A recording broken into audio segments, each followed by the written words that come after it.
تقریبا په 13 تاریخ باندې راغلی یم او تر ننه پورې هېڅ قسم زموږ څوک داسې تپوس مپوس نه کوي. څوک یې چې چا تاله ویلي چې راشه او څوک یې چې په خپله راغلی او بس په یو دفتر ننوځو په بل وځو. سپي حیثیت شته او زموږ نشته. سپي په حیثیت باندې ګوري او موږ له سړي په انسان په حیثیت باندې نه ګوري. نو زموږ داسې زمغور سړی نشته چې موږ د اواز وکړو، د اواز د مخکې ورسوي او بس ګرځو. 1.5 روپۍ هم ګوډ یوله ورکړي دی جیبه او باقي چې ته خرچه مرچه په جوب کې انداسې په دا منډو تړلو باندې ولګېده او ماشومان په دالانو کې مړه شول. و هېڅ قسم موږ له سهولت نه دی ملو شوی دی.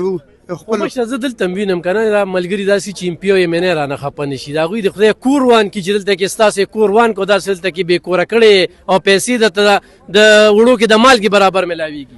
هېڅ قسم نشته. موږ له دفتر له چې ننوځي د سپي په نظر ګوري.